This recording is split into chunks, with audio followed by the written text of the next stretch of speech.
Bueno, hola a todos, bienvenidos al ciclo de seminarios del Observatorio. En esta oportunidad, Matías Ramos va a exponer su primer seminario de licenciatura, su seminario 3, titulado Exoplanetas alrededor de estrellas binarias evolucionadas, bajo la dirección de sus directores, doctor Cristian Yupone y la doctora Luciana Gramajo. Adelante, Matías, es todo tuyo. Bien, gracias por la presentación. Y como dijo, este es mi primer seminario de licenciatura, titulado Exoplanetas alrededor de estrellas binarias evolucionadas, con directores Cristian Yupone, el doctor Cristian Yupone, y la doctora Luciana Gramajo. Entonces, para empezar, mostrar un poco el índice de cómo se va a estructurar la charla. Primero hablaremos de una motivación, más adelante hablaremos sobre, y extenderemos un poquito sobre distintos orígenes en las variaciones en el diagrama O-C, que vamos a definir también. Más adelante discutiremos un poco acerca de los sistemas binarios post-envolvente común conocidos, y de estos sistemas estudiaremos uno en particular, QS-Virginis. Estudiaremos su análisis en el tiempo por los distintos autores. Y por último haremos un resumen de ese análisis y discutiremos el trabajo futuro.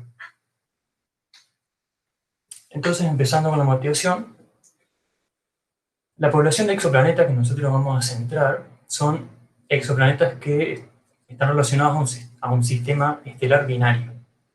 Y hay dos tipos de exoplanetas de ese estilo: los planetas que orbitan a dos estrellas al mismo tiempo, o circumbinarios, o planetas tipo P, como están aquí esquematizados en la figura de la derecha, donde estoy señalando. Y los planetas que orbitan a una de las estrellas, a una de las binarias, en vez de ambas. Planetas circunestelares o tipo S. Estas poblaciones de exoplanetas uno las puede ver aquí en la figura de la izquierda, en el cual tenemos el semieje mayor de la binaria en el eje X y el semieje mayor del planeta en el eje Y. Y los puntos están graficados en colores dependiendo de qué técnica de detección se utilizó para encontrar ese exoplaneta. Por ejemplo, los puntos rojos son los planetas detectados por velocidad radial, los azules por técnica de tránsito, y etc. Como dije, uno puede identificar estas dos poblaciones de planetas en esta figura, y uno los identifica mirando estas diagonales que hacen referencia a la estabilidad circunestelar y circumbinaria respectivamente. En particular, los planetas que están a la derecha de la diagonal de estabilidad circunestelar son los planetas que orbitan a una de las dos estrellas, y los que están a la izquierda de la diagonal de estabilidad circumbinaria orbitan a ambas estrellas. Nosotros nos vamos a centrar en los planetas que orbitan a ambas estrellas, o sea, los planetas circumbinarios.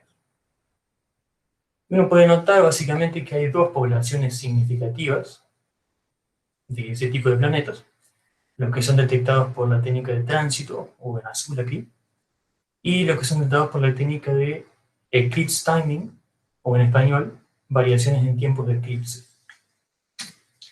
Nosotros nos vamos a centrar en esta población de planetas, los detectados por la técnica de variaciones en tiempos de eclipse. Para eso vamos a explicar en qué se basa la técnica, pero antes de eso vamos a comentar un poco acerca de los sistemas binarios asociados. Si ustedes ven aquí en la coordenada X, van a ver que los semiejes mayores de las binarias aquí son de centésimas de unidad astronómica, o en algunos casos milésimas. ¿Cómo es posible que un sistema binario tenga tan poca separación? ¿Cómo se pueden formar esos sistemas? Ahora vamos a discutir un poco de eso. Aquí lo que tengo en esta figura es un esquema evolutivo que saqué del trabajo de William y Cox en 2004, en el cual muestra la evolución de un sistema binario en el que en un comienzo tenemos dos estrellas de secuencia principal, una más masiva que la otra. En este caso, la masa de la primaria o más masiva es 1.2 masas solares y la secundaria es 0.8 masas solares. Lo que sucede es que eventualmente la estrella más masiva evolucionará primero, saldrá primero de la secuencia principal, se moverá por la rama de las gigantes. Cuando eso ocurra, tenemos el estadio 2, o estoy señalando ahora, la parte 2, en el cual la estrella primaria sale de la secuencia principal. Eventualmente se expande y llena su asociado lóbulo de Roche, Y cuando eso sucede, la transferencia de materia a su compañera comienza. La transferencia continúa. Lo que sucede luego es que el lóbulo de Roche de la compañera también se llena y eventualmente el sistema está envuelto en una envolvente común, material común. Y durante este estado de envolvente común, lo que sucede es que el sistema pierde momento angular por culpa de la fricción. Y eso ocurre. Entonces, eventualmente, cuando la envolvente común es expulsada del sistema, como nebulosa planetaria, el remanente ahora está compuesto por una enana blanca y la estrella de secuencia principal. Y este sistema ahora es más compacto, por el hecho de haber estado en la fase de envolvente común, perdió momento angular y se hizo más compacto. Como para que tengan una idea de números, aquí en este caso la separación inicial era 0.8 unidad astronómica y ahora quedó en 0.003 unidad astronómica. Eso traducido en periodo, dice que pasó de un periodo de 200 días a un día, o al orden de horas. Este es un esquema, un modelo que me puede explicar cómo se forman estos sistemas, a los que yo llamo sistemas post-envolvente común, o PCB. También, como para que tengan intuición acerca de los parámetros de estos sistemas, aquí puse algunos rangos de masas, tanto para la enana blanca como para la estrella de secuencia principal. Y es como para eso, para que tengan intuición. Luego vamos a ver de dónde saqué estos valores. Bien, ahora vamos a explicar la técnica de variaciones de tiempo de eclipse. Esta técnica se basa en observar la curva de luz de la binaria, la cual va a ser, en este caso van a ser binarias eclipsantes. O sea, no solo necesito binarias de corto periodo, sino que sean eclipsantes también, para yo poder observar los eclipses en su curva de luz. En este caso la curva de luz sería la línea verde, un modelo. La curva de luz consiste en graficar el tiempo y el flujo en algún filtro. Nosotros podemos identificar en esta curva de luz los mínimos primarios y los mínimos secundarios. En el caso de nuestro sistema, los primarios corresponden a cuando la enana blanca pasa por detrás del disco estelar de su compañera. Y este evento es el que nosotros vamos a medir. Esa es la señal que vamos a medir. El tiempo medio de eclipse. Un tiempo. Nosotros medimos un tiempo para este eclipse, para el siguiente, y tenemos estos valores delta t, tiempos. Ahora, si el sistema binario uno lo puede aproximar como un problema de dos cuerpos, nosotros sabemos que los parámetros orbitales son constantes, que no son angulares. Por ejemplo, el periodo orbital es constante. Y esta señal depende del periodo. O sea que va a ser periódica igual al periodo. O sea, los delta t van a ser iguales y van a ser igual al periodo de la binaria. Por ejemplo, 3 horas. Y este modelado al sistema con un problema de dos cuerpos me permite predecir cuándo van a ocurrir los eclipses. Y eso uno lo hace con la ecuación de efemérides, que me dice que el tiempo de eclipse es el periodo orbital de la binaria multiplicado por el ciclo asociado, que no es más que una etiqueta del eclipse. Yo digo, este es el eclipse asociado al ciclo número e igual a 0, e igual a 1, e igual a 10.000, etc. Y el tercero es el tiempo del eclipse que tiene el ciclo e igual a 0. Entonces, si el sistema es ideal, lo que yo observo, el tiempo de eclipse que yo observo, versus lo que yo calculo con este modelo, van a ser idénticos. O sea, la diferencia va a ser 0. La diferencia O menos C en este caso, por convención se denomina tau. Ahora, si el sistema no es ideal y el tiempo de eclipse que yo observo no coincide con el modelado, no va a ser 0. Y eso da pie a la introducción del diagrama O menos C, el diagrama valor observado menos calculado. Este se construye mediante, o aquí podemos ver gráficamente cómo se construye. Tenemos en la figura superior ciclos o un eje temporal en el eje X y los tiempos de eclipse en el eje Y. Los puntos son los valores observados y la recta es la ecuación de efemérides, es el modelo que se le ajusta, que sigue esta ecuación.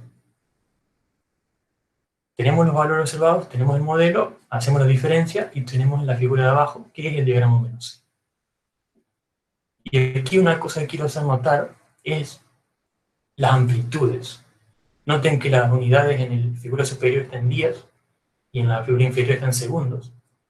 Porque en general los diagramas -c para estos sistemas tienen semi-amplitudes, o sea, la distancia desde 0 hasta su punto más inferior o superior, del orden de cientos de segundos.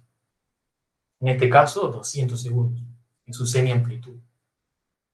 Voy a volver a hablar sobre la semi-amplitud después, así que por eso lo recalco ahora. Y bueno, este diagrama, a mí lo que me sirve, es una herramienta que a mí me sirve para estudiar los cambios en el periodo vital de la binaria. Ya sean cambios intrínsecos, que realmente esté cambiando, o cambios extrínsecos. Y ahora vamos a ver varios tipos de orígenes para las posibles variaciones en el diagrama -c. Aquí están itemizados y vamos a discutir más o menos en detalle cada uno. Primero, la presencia de un tercer cuerpo, o n cuerpos, o sea, exoplanetas, o enanas marrones. Dos mecanismos magnéticos, como el mecanismo Applegate y el magnetic braking, o frenado magnético. La transferencia de materia y la emisión de ondas gravitacionales. Empezamos con el primero, la presencia de un tercer cuerpo. Aquí yo esquematicé, en este esquema, la presencia de un planeta, orbitando a ambas binarias. Y si la presencia de este tercer cuerpo resulta en que el centro de masa de la binaria tiene un movimiento que tiene una proyección no igual a 0 en la dirección del observador, esto significa que la binaria, el centro de masa, se va a acercar y se va a alejar del observador en distintos momentos. Y eso es importante porque la señal que nosotros medimos es una señal electromagnética, es luz, la cual tiene una velocidad finita en el vacío. Por lo tanto, cuando la binaria esté más cerca, la señal me va a llegar antes, porque recorrió menos distancia, y cuando esté un poco más lejos, me va a llegar después. Esto es una variación extrínseca del periodo orbital, porque es un efecto geométrico. Y esto se puede modelar si uno considera un problema de dos cuerpos, tal que un cuerpo es el planeta y el otro es un supuesto cuerpo ubicado en el centro de masa de la binaria que tenga como su masa la suma de la masa de las estrellas. Eso da pie a esta ecuación, que la voy a expandir ahora, explicando más o menos qué significa cada parámetro. No voy a ir en mucho detalle, pero uno tiene esta ecuación, la cual me dice cómo es la variación en el diagrama -c, en base de los parámetros del sistema. La inclinación, la anomalía verdadera, el aumento del periastro, este R, que es el radio vector, que depende del semieje, de la excentricidad. O sea, yo puedo modelar una curva para poder ajustar los datos que estoy observando en el diagrama -c. Esa es la forma de trabajar con un tercer cuerpo o n cuerpos. Otra forma de conseguir una variación en el diagrama -c es el mecanismo Applegate, propuesto por Applegate en 1982. Este es el más largo de explicar de todo el mecanismo, así que lo dividí como en tres explicaciones. Primero, ¿por qué la presencia de un ciclo magnético en una estrella haría que el achatamiento de sus capas superiores cambie? Segundo, ¿por qué el achatamiento de las capas superiores de esta estrella me provocaría variaciones en el diagrama -c? Y tercero, ¿cómo se lo usa prácticamente este mecanismo? O sea, ¿también se puede modelar una curva o qué se hace? Entonces, para empezar, vamos a responder por qué la presencia de un ciclo magnético causaría que el achatamiento de las capas superficiales de la estrella varíe. Por eso vamos a ver la figura, en el cual yo grafiqué 4 estadios en un ciclo relacionados al ciclo magnético de una estrella, que es activo. Y para entenderlo vamos a ver, por ejemplo, el esquema 1. ¿Qué está esquematizado aquí? Esto es en base al modelo que propuso Applegate. Está esquematizado el interior de la estrella que posee el ciclo magnético. Está esquematizado su núcleo y sus capas superiores en rojo.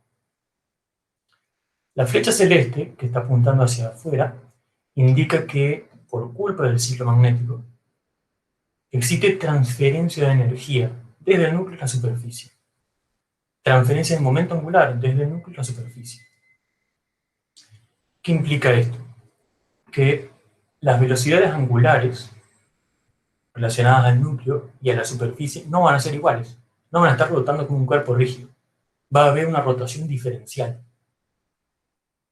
Y lo que sucede en el estadio 1 y 2, que es básicamente lo mismo, es que el núcleo pierde momento angular porque se lo está cediendo a la superficie, y eso se traduce en que el achetamiento asociado al núcleo disminuye, porque su velocidad angular disminuye. Y de misma forma, las capas superiores están ganando momento angular y su velocidad rotacional aumenta y el achetamiento aumenta.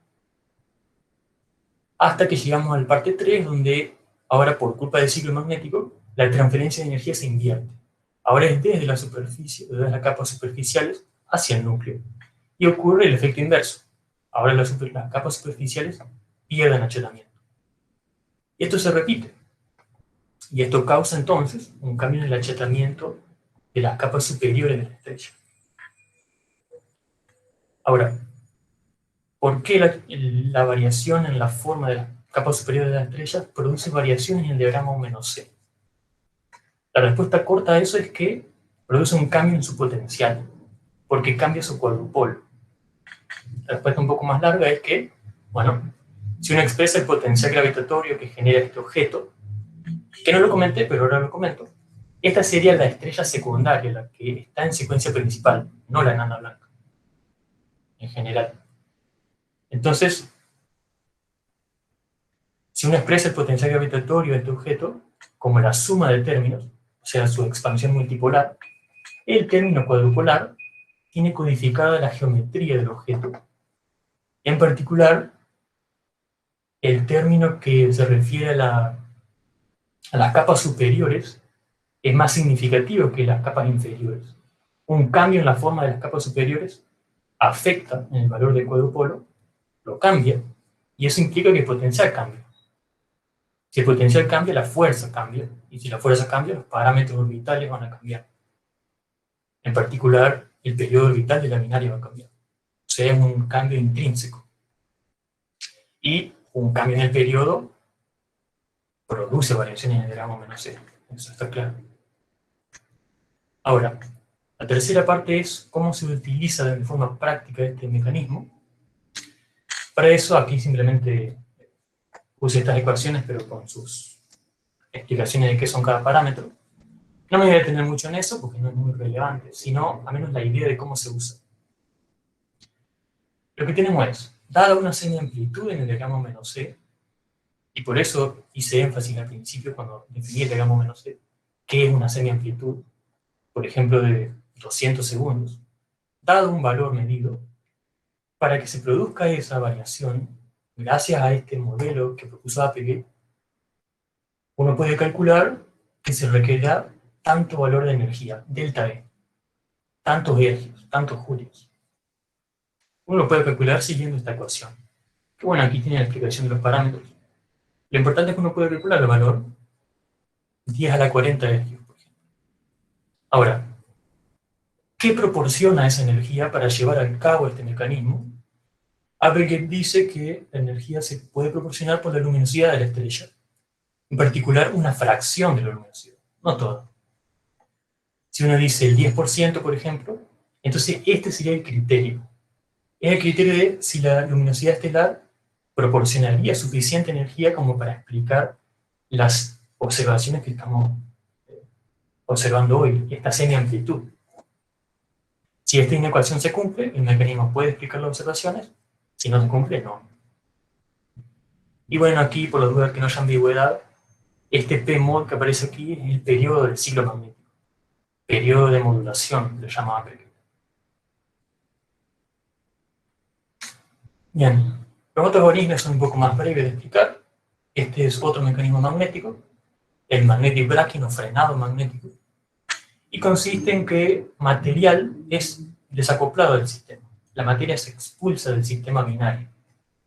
¿Por qué pasa eso? Porque material ionizado se acopla al campo magnético de la estrella y por los vientos estelares es eventualmente expulsado del sistema, llevándose momento angular consigo. Se lleva momento angular. y aquí tiene momento angular del sistema. Esto es lo que causa, a diferencia de los dos orígenes anteriores, no causa una variación cíclica en el diagrama menos C, porque acá no hay ningún ciclo, sino que es una pérdida constante del periodo orbital del sistema. En particular, causa un cambio lineal en el periodo en el tiempo. El periodo disminuye de forma lineal en el tiempo. Por ejemplo, el periodo orbital disminuye 1 segundo por año. Aquí en este caso está la ecuación que nos permite calcular según el modelo cómo es el cambio del periodo. Y aquí hay que notar que, bueno, uno de los parámetros es gamma, porque hay varios modelos de magnetic tracking a tener en cuenta. Gamma va entre 0 y 4. Pero lo importante es que este es el valor teórico. Ahora bien, un cambio lineal en el periodo, una pérdida de lineal, un decremento lineal en el periodo, en el diagrama menos C no se ve como una recta con pendiente negativa, sino que se ve como una parábola descendente, como esta curva que están viendo aquí. Eso en principio no es intuitivo. Yo intenté hacer alguna analogía para explicarlo en este seminario, pero no pude tener algo satisfactorio. Así que, si tienen dudas, pueden preguntarme al final para explicar esto, porque se los puedo explicar.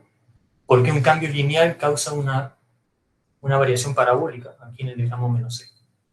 Pero si me creen que sucede eso, entonces uno puede modelarlo. Puede ajustar, en este caso, una efeméride lineal, una efeméride cuadrática, en el cual uno de los factores del término cuadrático, B, me va a dar el valor observacional, entre comillas, de cuánto es la pérdida del periodo orbital con respecto al tiempo. Y uno puede comparar estos valores. Tengo el valor observacional, tengo el valor teórico, y veo si el mecanismo puede explicar o no las observaciones. Por ejemplo, observacionalmente veo que el periodo disminuye 20 segundos por año, pero los modelos, como mucho, me dicen que el periodo va a disminuir en base a los parámetros estelares. Lo va a disminuir 1 segundo por año. Y ahí veo que no me puede explicar las observaciones. Y de forma inversa sí podría explicarlo. Bien, el anteúltimo origen que vamos a ver es la transferencia de masa. En este caso tenemos binarias de semicontacto, o sea, tendríamos el caso en el que yo tengo que la estrella secundaria ahora le está transfiriendo material a la enana blanca. Y esta transferencia tiene fuertes variaciones. O sea, el m punto tiene fuertes variaciones, no es constante. Y lo que causa esto es que el momento angular orbital del sistema va a ser almacenado como momento angular rotacional en las capas superficiales de la enana blanca. La materia se transfiere, llega a la capa superficial de la enana blanca, y ahí se almacena momento angular orbital como momento angular rotacional. Esto tiene dos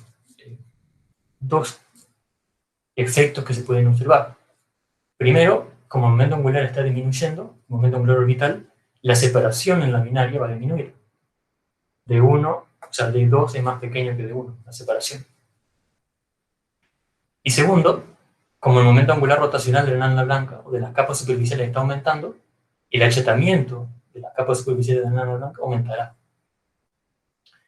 Y eventualmente, por efectos de interacción tidal, el momento angular es devuelto a la órbita. Y el sistema nuevamente se separa y la enana blanca pierde achatamiento. Y esto se repite siempre y cuando las variaciones de transferencia de masa se repiten. No voy a entrar en mucho detalle de cómo se usa prácticamente, pero básicamente aquí tenemos una ecuación que me predice cuánto es la variación de P teórica, y uno la puede observar de forma práctica este valor y comparar. Es equivalente al mecanismo anterior. Todo esto, no lo dije, pero ha sido propuesto por Gaiman y Hall en 1973. Este es un esquema que yo hice en base a ese trabajo. El último origen que vamos a ver es la emisión de ondas gravitacionales. No voy a ir en mucho detalle por una razón, y es que, bueno, primero este mecanismo consiste en que el sistema pierde energía por emisión de ondas gravitacionales. Es un efecto secular, al igual que lo era el magnetic tracking, pero la magnitud del efecto es insignificante para los sistemas que nosotros vamos a considerar, para las post-common envelope que nosotros vamos a estudiar, que tienen más o menos estas masas. Masa enana blanca este valor, la secundaria este, los periodos de órdenes de horas. Este es un diagrama -C que yo construí en base a estas ecuaciones, y uno ve que acá en el eje X tengo una escala logarítmica. Yo hice evolucionar este efecto por 10 a la 8 años, y después de 10 a la 8 años, recién produjo una variación de centésimas de segundo. O sea, es insignificante para nuestros sistemas. Por eso no hay muchos detalles sobre esto. ¿Para qué sistemas es relevante esto? Bueno, cuando la masa de alguna de las binarias es muy grande, un agujero negro, una estrella de neutrones, o cuando la separación es más pequeña. O sea que el periodo orbital no es del orden de 3 horas, sino de menos de 2 horas. Ahí sí el efecto es notable. Y bueno, aquí están las ecuaciones, pero no voy a entrar en mucho detalle por lo que acabo de decir. Bien, una vez visto todos los orígenes, ahora quisiera mostrar todos los sistemas post-envoltura o envolvente común conocidos. Esta es una tabla que lista algunos, está recortada del trabajo de Sorotovich y Sutreyo de 2013. Tengo el nombre del sistema, el periodo orbital de la binaria, la masa de la enana blanca y la secundaria. Todo esto está más o menos resumido en estos valores aproximados que yo hice para los rangos de masa y la secundaria, que son los que yo mostré al principio. Y los periodos también son de órdenes de horas. Ahora hay una cosa que uno puede notar, es que hay dos grupos distinguibles aquí. Los sistemas post-envolvente común, que consiste de una enana blanca y una estrella de secuencia principal, que es como lo que hemos visto, pero hay otros también, lo que consisten con que tienen una subenana de tipo espectral B como estrella primaria. Vamos a ver un poquito sobre eso. En este mismo trabajo, lo que hicieron fue, primero recuperar todos los sistemas post-envolvente común conocidos y calcularles sus parámetros iniciales. O sea, cuál fue la separación inicial de la binaria cuando ambas estrellas estaban en secuencia principal. Y esas separaciones iniciales uno las ve como estas líneas verticales en estos histogramas. Lo mismo, cuál fue la masa inicial de la estrella que eventualmente produjo, por ejemplo, una enana blanca. El objetivo de este trabajo era, en base a esto, realizar simulaciones en las cuales ellos consideran parámetros primarios como se ven en estos histogramas, histograma gris. Consideran estas distribuciones basadas en la evidencia observacional, y lo que hacen es tener un sistema de binarias que están en secuencia principal, y con el código que contiene la física estelar programada en él, hacen evolucionar el sistema, y ven qué es lo que queda al final, cómo es el sistema al final. Y básicamente lo que concluyen es que hay dos tipos de sistemas. Los que tienen una enana blanca y una estrella de secuencia principal, y los que tienen una subenana de tipo espectral B y una estrella de tipo de secuencia principal o enana marrón. No voy a entrar en mucho detalle, pero sí voy a explicar qué son estos objetos. Bueno, lo que sucede es que como la separación del sistema no es muy grande, en este caso uno podría decir una separación entre 300 y 400 radios solares, hacen que cuando la primaria evolucione, o esté recorriendo su primera rama de las gigantes, pierda su atmósfera. Y queda al descubierto el núcleo, que está compuesto en 99% de helio. Ahora bien, la temperatura efectiva de ese núcleo es muy alta, y el tipo espectral es el tipo espectral B. A ese objeto uno no lo llama enana blanca, lo llama subenana de tipo espectral B. Eventualmente este objeto se puede enfriar y ser clasificado como una enana de helio, o puede comenzar la fusión de helio y ser clasificado como una post-subenana de tipo espectral B. Esa es un poco la idea. Nosotros, en nuestro trabajo, nos vamos a considerar solamente en los sistemas que tienen una enana blanca como primaria. Y de estos sistemas, en esta otra tabla de marzo 2013, se listan los sistemas que no solo poseen variaciones en el diagrama -C, que se las puede ver aquí en la primera columna, delta t, de amplitudes de cientos de segundos, sino que además de tener esas variaciones, la explicación ha sido la presencia de planetas. 3 planetas, 1 planeta, 2 planetas, con estos parámetros que uno puede observar aquí. Por ejemplo, masas muy altas, 20 masas de Júpiter, 80 masas de Júpiter, 65. Las excentricidades también, aunque no están aquí, algunos de estos planetas tienen excentricidades muy altas, 0,9 por ejemplo. Y lo que vamos a hacer es elegir uno de estos sistemas. Nosotros elegimos QS Virginis para estudiar en detalle. Ahora, ¿qué es este sistema QS Virginis? Bueno, es una binaria eclipsante, compuesta de una enana blanca y una estrella enana de tipo Petaleme, que tiene estas masas, estos radios, como pueden observar aquí, similares a los rangos que hemos mostrado antes. Fue descubierta en 1997 en un survey de objetos azules. Posee aproximadamente 23 años de observaciones. Y su periodo es de aproximadamente 3.3 horas. Aquí hay otros datos por si quieren saber. Y otro dato interesante también es el semieje asociado a esta binaria. Es de milésima de unidad astronómica, o de aproximadamente 1.2 radios solares. Este objeto ha sido observado en 6 distintos filtros. Se han construido curvas de luz con esos 6 distintos filtros. Tenemos el filtro B, del sistema de Johnson, también el filtro R y I del mismo sistema, y lo del filtro de Sloan también en G', U' y R'. Y aquí hay una curva de luz asociada a estos filtros, en el cual se puede ver los mínimos primarios y secundarios. Ahora, dos cosas vamos a discutir sobre QS Virginis. Primero, la clasificación que se le dio al sistema, y después vamos a hablar acerca del análisis de su diagrama O-C. Para discutir la clasificación traje esta figura que ya hemos visto, en el cual esquematiza cómo se forma un sistema post-envolvente común, y aquí abajo están los sistemas formados. Ahora, estos sistemas se pueden subclasificar de 3 formas: prevariables cataclísmicas, variables cataclísmicas y variables cataclísmicas hibernantes. ¿Qué son estas clasificaciones? ¿A qué corresponden? Bueno, las prevariables cataclísmicas corresponden a un sistema que se ha formado, que es post-envolvente común, pero que está separado. No hay transferencia de materia. Es un sistema separado. Luego, una variable cataclísmica es un sistema post-envolvente común que está actualmente transfiriendo materia de la secundaria a la primaria. Por último, las cataclísmicas hibernantes son sistemas que al menos una vez estuvieron clasificadas como variables cataclísmicas, o sea, estuvieron transfiriendo materia, pero por algún otro motivo ya no lo hacen. O sea, son binarias separadas, no están transfiriendo materia. ¿Cómo puedo pasar de...? Bueno, estos sistemas, los post-envolvente común, no son estacionarios, no se mantienen en una clasificación para siempre, sino que hay 2 efectos físicos actuando sobre estos sistemas que lo que hacen es que pierden momento angular. Esos efectos son los que hemos visto: el magnetic braking y la emisión de ondas gravitacionales.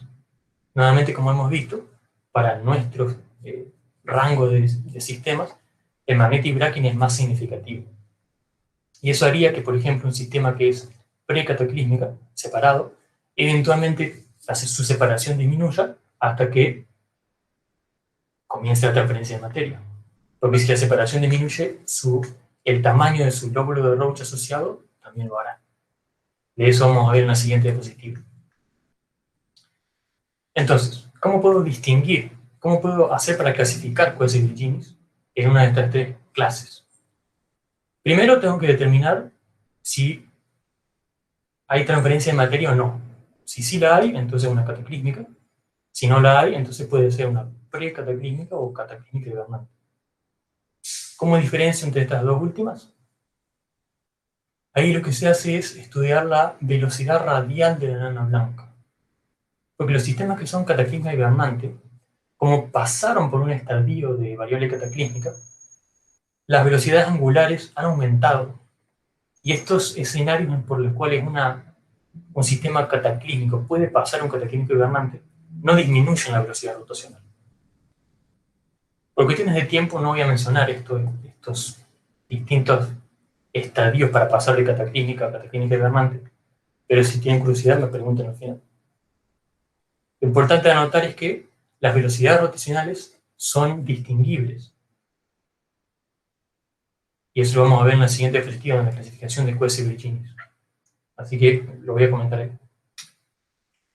Entonces, ¿cómo hicieron para clasificar el sistema? Hicieron dos cosas. Primero, determinar si hay transferencia de masa o no. Y segundo, calcular la velocidad rotacional de la enana blanca. Para saber si están transfiriendo de masa o no, la binaria, ellos han calculado el radio de la secundaria y el radio de su asociado lóbulo de Roche. Ahora, ¿qué es este radio? Bueno, el lóbulo de Roche, como se conoce por mecánica celeste, no es una esfera, sino que tiene forma de gota, podemos decir. Entonces, este radio hace referencia a un radio que tendría una esfera que ocupe el mismo volumen que el lóbulo de Roche.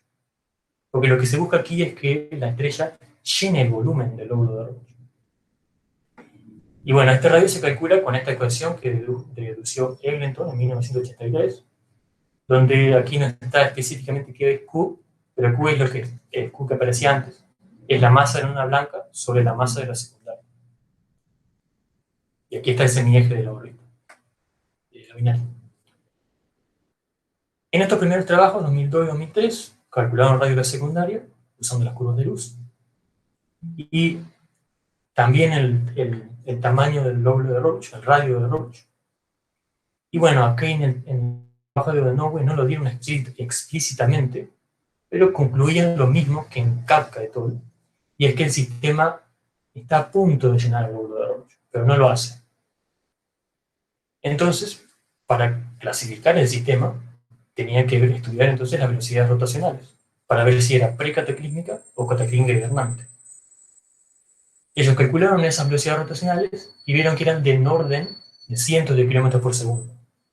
Y esto es compatible con las variables cataclísmicas conocidas, o sea, las clasificaron como cataclísmicas hibernantes.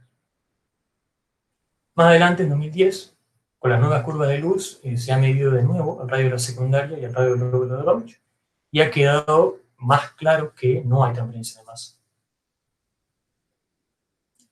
Por último, en 2011, Parsons, con un espectrógrafo con mejor resolución, calculó de nuevo, o ajustó de nuevo, una velocidad rotacional del perfil de una línea espectral de la enana blanca, y determinó que la velocidad rotacional era mucho menor que la que se creía, 55 km por segundo. Esto ya no es compatible con las variables cataclísmicas, entonces se reclasificó al sistema como una pre-variable cataclísmica. Y eso queda hasta hoy en día. Bueno, lo último que vamos a discutir es el análisis al diagrama -C, que se le hizo a Coese-Virginis en el tiempo. El primer trabajo fue de Nowe et al. En 2003. Lo que hizo fue calcular dos diagramas -C, con dos simétricas. Una lineal, dada por esta ecuación que ya hemos visto, y una cuadrática. La forma funcional, cualitativamente, es la misma, como pueden observar en estas figuras. Arriba la lineal, abajo la cuadrática, del diagrama -C. Y en este trabajo, estos autores dicen que las variaciones son ruido. No es más que ruido esto. Es una caminata aleatoria. Aunque si uno ve, tal vez hay una variación cíclica por aquí. Y eso mismo se trató en el siguiente trabajo, 7 años más tarde, en 2010. Quien et al. Proporcionó nuevas observaciones. Y junto a las observaciones de Nowe et al., ahora sí, hay una clara variación en el diagrama -C, y en este trabajo lo explicaron como que es por culpa de dos efectos. Uno es el magnetic braking, responsable de esta parábola descendente, y otro, la variación cíclica, es por culpa de la presencia de un planeta, como se ve aquí. Los parámetros del planeta son estos, no me voy a detener a analizarlos mucho por esto, porque en ese mismo año, Parsons et al. Proporcionó nuevas observaciones y pasó esto. La solución de Kian et al., el paper anterior, es la azul, la representada por la curva azul. Y estas flechas señalan datos que publicó Parsons et al., que si uno ve, el modelo de Kien et al. Falla en predecir estas observaciones. Fallan, pero por lejos fallan en predecir. Por lo tanto, la solución de Kien et al. Quedó como descartada en ese momento. Y Parsons, en este trabajo, intentaron explicar las observaciones de dos formas. Primero, si el mecanismo Applegate podía ser responsable de estas variaciones, y usaron ese argumento energético que les mostré, y concluyeron que no, que la luminosidad de la estrella no puede explicar semejante variación con una semi-amplitud de 150 segundos, por lo que vemos aquí. Entonces, después ajustó un planeta, y la curva proporcionada por el planeta es la roja, y los parámetros son los que se ven aquí. Masa de 54, masa de Júpiter, y excentricidad muy alta, 0.9. Y también en este trabajo, él analizó la factibilidad de que ese planeta haya sobrevivido la evolución de la binaria. O sea, la evolución de cuando la binaria estaba transcurriendo la fase de envolvente común.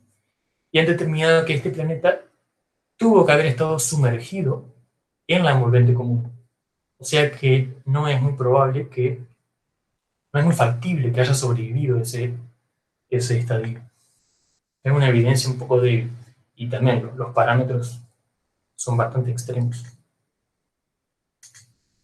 El último análisis que se le hizo a Quasi Virginis sobre su diagrama -C fue por Almeida y Jablonski en 2011. Ellos proporcionaron algunos datos nuevos, algunas nuevas observaciones, y ajustaron dos planetas. Nuevamente, el segundo planeta tiene parámetros extremos, masas muy altas y excentricidades también muy altas. Y un estudio dos años más tarde, por Horner et al., usando simulaciones, han mostrado que este sistema es inestable, totalmente inestable. Que el tiempo de estabilidad como mucho era 20.000 años. O sea que, según Horner et al., estos planetas no deberían existir. Desde 2011 hacia adelante no se han analizado, como decía, los diagramas -C nuevos, pero sí se han publicado nuevas observaciones del sistema. Bouch et al. 2016 y Latkovich et al. 2019 publicaron nuevos tiempos de eclipse, pero no analizaron el diagrama -C en búsqueda de explicaciones. Entonces, básicamente un resumen sería que los estudios sobre el diagrama -C de Quasi Virginis sugirieron muchos posibles escenarios para explicar estas variaciones. También que los nuevos datos de los últimos años no se han analizado y que el sistema hasta hoy no tiene una explicación satisfactoria sobre el origen de estas variaciones. Eso abre la puerta a que se realice un nuevo estudio que analice las nuevas observaciones disponibles en la bibliografía y busque las explicaciones para estas variaciones.